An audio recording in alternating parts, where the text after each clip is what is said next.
신명기는 우리 한자를 보면 신자는 탈신, 또 명자는 목숨명, 목숨을 탄다 그런 뜻은 아니고 이 목숨 명자는 계명을 말합니다. 계명, 율례, 법도 이런 것을 말해요. 자, 그럼 탈신, 그는 뭐냐? 신은 뭐냐면은 다시 돌아보다, 반복하다 그런 뜻이 있어요. 그래서 계명을 다시 반복해서 우리에게 보여주는 그 말씀이 바로 신명기 말씀입니다. 신명기 말씀은 누가 기록한 내용입니까? 모세, 우리 모세오경을 창세기, 출애굽기, 레위기, 민수기, 신명기 이렇게 해서 모세오경이라고 그래요.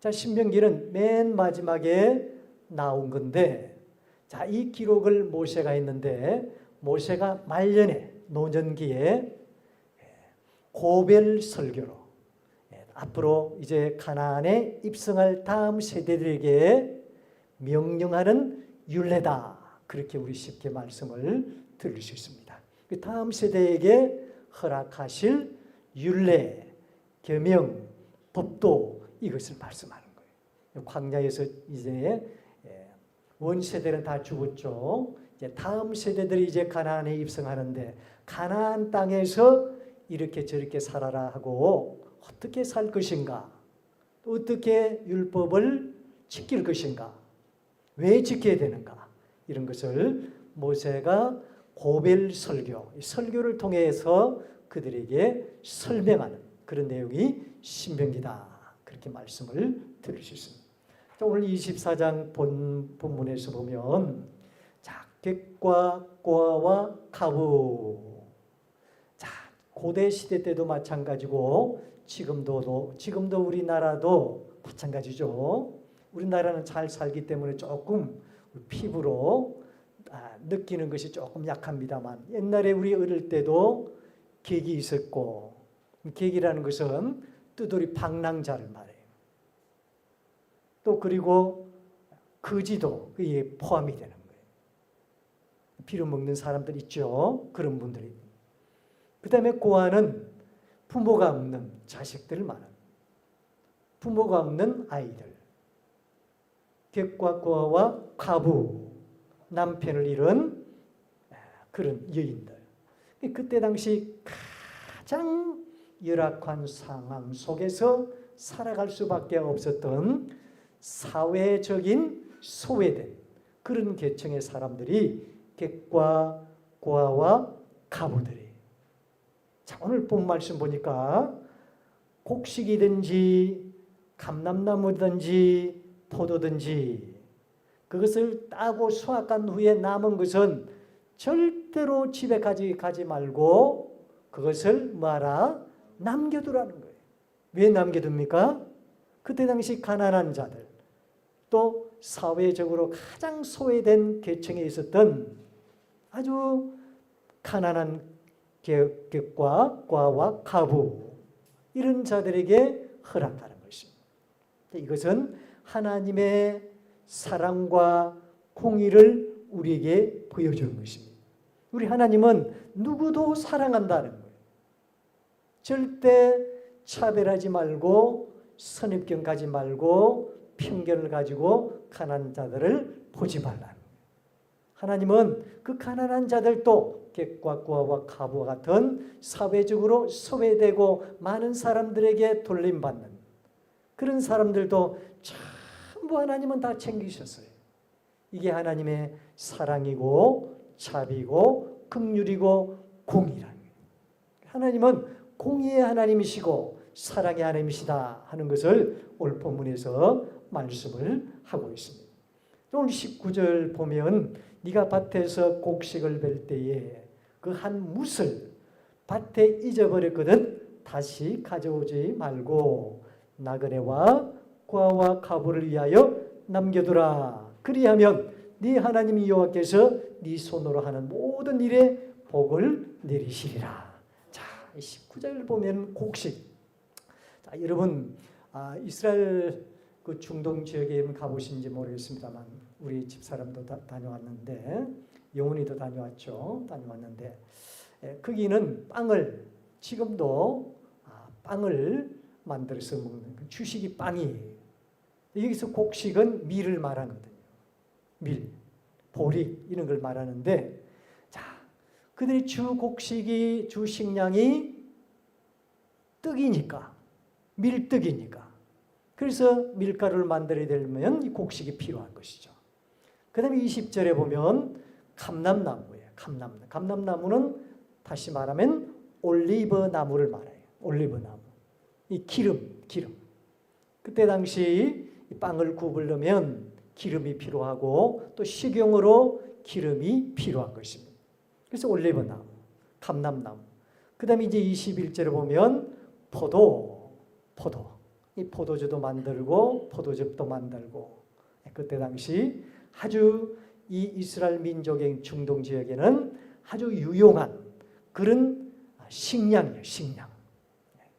그때 당시는 죽고 사는 문제예요. 식량이 없으면. 저희들도 이제 뭐 한 90년 초부터 우리나라가 잘 살게 되었습니다. 그 전에 70년도나 60년도는 우리나라가 필리핀보다도 못 살고 캄보디아보다도 못 살고 베트남보다도 못 살았어요. 못 살았습니다. 이제 산업화가 되고 이제 박정희 대통령 산업화가 되고 곡속 들어가고 막 이래가지고 이제 우리나라도 세계 10위권 안에 들어가시면 하나님의 은혜죠. 그 전에는 우리나라도 캄보디아보다도 필리핀보다도 베트남보다도 더 못 산 그런 나라예요. 제가 60년대생인데 60년도 또 70년도 그때 이삭 줍기를 했어요. 예, 이삭 줍기를 했는데 그 학교에서도 이삭을 주어라. 또 집에서도 이삭을 주어라. 그 아침에 소도 먹이고 갔다 오면 이삭을 또 줍고 새벽에 일어나가지고 왜 이삭을 주었느냐? 그때 당시에는 먹고 사는 것이 가장 큰 문제였어요. 지금은 뭐 핸드폰이 없나, 집집마다 차가 없나. 그때는 가장 부자가 리아카에 있는 거였어요. 리아카. 아니면 구루마 있는. 부잣집엔 구루마가 있었어요. 얼마나 참 신기하고 그 타면 얼마나 재미도 있고 얼마나 또 부자 부러웠는지 몰라요. 저희 집에는 구루마도 없고 리어카도 없었어요. 리어카 하나도 없었단 말이에요. 자전거도 없었어요. 초등학교 때.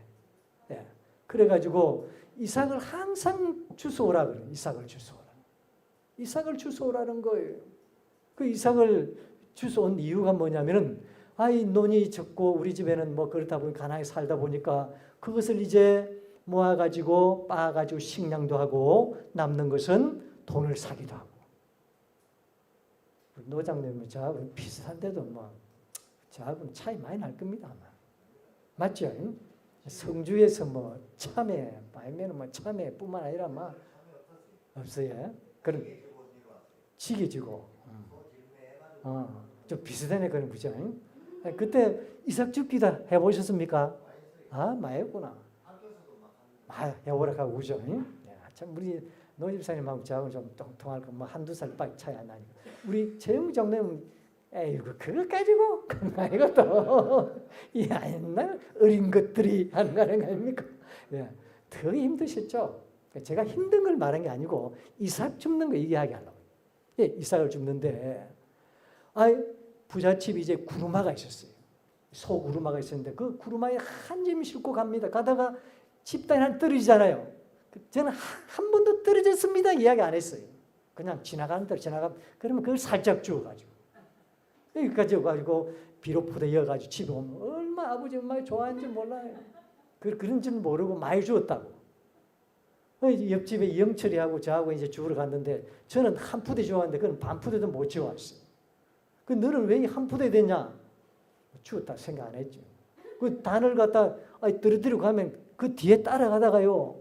밀어준다 그러면서 따라가다 하나 끄잡아내가지고 비로포단을 주였고 그렇게 되어 있습니다. 회개 제가 많이 해야 돼요. 어쨌든 그래가지고 그걸 이제 모으니까 참 많이 되더라고요. 그 식량도 하고 또 거기 팔아가지고 공책도 사고 그랬거든요. 참 옛날 옛적이네 보니까 그죠? 예. 지금은 그 얘기하면은 라면 끓여 먹지요. 그래 이야기할 거예요, 그죠? 라면 끓여 먹. 그때 당시는 식량이 참 뭐 하여튼 뭐 입에 풀칠하기 가장 큰 숙제였었고 그게 가장 큰 문제. 지금 제가 보면요 항상 감사해요. 그냥 입에 날마다 감사해요. 집에서 싱크대도 보니까 뭐 설거지 하러 가는데 뭐 얼마나 또 따신 물도 나오고 또 에어컨도 우리 뭐 아이들이 에어컨 다 내어주더라고. 와, 그건도 뭐 뱅뱅뱅뱅 돌아가고 얼마나 좋은지 몰라요. 에어컨 별로 안 틉니다. 전기세 때문에 잘 안 트는데 막 하다 더버가 한 번씩 트는데 어쨌든 얼마나 살기 좋아. 안 납니까? 그 조금 턱하거든 뭐. 그래가 전기세 많이 달까 싶어서. 네. 뭐 옛날 그 버릇이 그대로 있어 습관이 아직까지. 그래 항상 전화 와가지고 제발 지금 이거 뭐 요즘 열사병 뭐 하면서 그런 게 있어 가면서 어쨌든 쾌락하는데 아이고 우리 집에 더독해요. 이렇게 금방 꺾인다 하니까 아침 되면 금방 꺾어버리고 잘 때 캐지 말라 벌써 초저녁부터 캐요. 그래서 막 이래가 막 어쨌든 요즘은 좀 그런 모양이에요. 어쨌든 참 옛날에 그런 시절이 있었단 말이에요. 그죠? 그러니까 자꾸 뭘 아끼려고 하나 그러려고 그런. 그때 당시 곡식, 감람나무 이 올리브 그 열매 그리고 포도 이거는 없어서는 안 될 그런 식량이에요. 식량. 저희들도 이삭 죽기 하면서 그 얼마나 귀했다고요. 그거 아니었으면 굶어 죽어 뭐 굶을 수도 있는 것이죠. 굶을 수도 있는. 학교도 못 다니고. 그만큼 어려운 시대도 있었는데 지금 그때 당시 고대 시대 때도 여러분 그 밭이 있거나 논이 있거나 이런 분들은 곡식도 있고 또 올리브 나무도 있고 포도도 있어요. 근데 객과 과와 가부는 달라요. 그들은 그 이삭 줍기를 하지 않으면 살 수 없는 그런 시대입니다. 지금은 아니지만 그때 당시 고대 사회 때는 그래서 부자들이요 이불로 가면서 조금씩 흘려놔요. 자기가 그냥 흘려놨다 그렇게 이야기도 안 해요. 조금씩 흘려놓습니다. 그런 이유가 뭐냐면 그걸 먹고 살아요. 생존하라는. 그래서 고아와 가부와 이런 아주 사회적으로 소외된 계층에 있는 사람들은 이 감람 열매라든지 또 포도라든지 이런 걸 주워가지고 그때 당시 생존하던 그런 시대라는. 하나님은 이 부자들에게 항상 이야기하는 것이 반드시 남겨두라는 거예요. 남겨두라. 다 그냥 옛날에 그 까치 밥이라겠습니까? 그것도 원래 그런 의미예요. 다 따지 말고 까치 먹으라고 그런 건 아니에요. 원래는. 어려울 때 그 어려운 사람들이 따먹도록 포도라든지 이런 몇 송이를 이렇게 남겨두라. 자, 이것은 하나님의 이 공동체, 그때 당시에 언약의 이스라엘 공동체 안에 공평한 공의와 하나님의 사랑을 우리에게 보여주시는 것입니다. 자, 지금도 뭐 우리가 굶어 죽는 분은 없지만은 또 정신적으로 또 믿음적으로 영적으로 궁핍한 자들이 있습니다. 지금 또 곤핍한 자들. 못 먹어서 그런 게 아니고요. 그죠? 정신적으로 마찬가지고 또 영적으로도 마찬가지고 나보다 힘들고 어렵게 살아가는 분들이 있단 말이에요. 그런 분들을 위해서 이 뭐 감람이라든지 또 포도라든지 이런 걸 남겨라는 건 아니고 절대로 차별하지 말고 그들도 생각하고 도우라는 거예요. 마음으로 도우고 사랑으로 도우고 또 물질이 더 남으면 물질도 도우고 그렇게 교회 안에도 사회 안에서도 우리 믿는 사람들이 하나님의 사랑과 공의와 화평이 흐르는 곳이 되어야 된다 하는 것을 오늘 본문에서 우리에게 말씀을 해주십니다. 이 교회에서부터 차별하지 말고 성도들 간에도 서로 같이 함께 도우고 또 공평하게 대하고 사랑하고 화목하고 이게 지금 객과과 가부예요. 그런 우리보다 연약한 믿음을 소유한 사람들 있죠. 그런 사람, 정신적으로 또 물질적으로 어려운 그런 분들에게 우리가 물질뿐만 아니라 마음으로 또 칭찬으로 위로로 이렇게 우리가 그들을 도와야 된다. 그게 교회라는 거예요. 그런 교회가 바른 교회예요. 막 선교 많이 한다고 그냥 그 교회가 잘 되는 게 아니에요. 그 교회 작은 것이지만 교회 안에서 서로 도우고 마음을 이해해주고 칭찬해주고 위로해주고 또 어려워하는 그런 심령 속에 있는 사람들을 그 마음을 우리가 또 위안을 주고 위로해주고 또 나 하나로 인해서 교회가 화목을 이루고 이런 것들을 우리 교회가 해야 된다.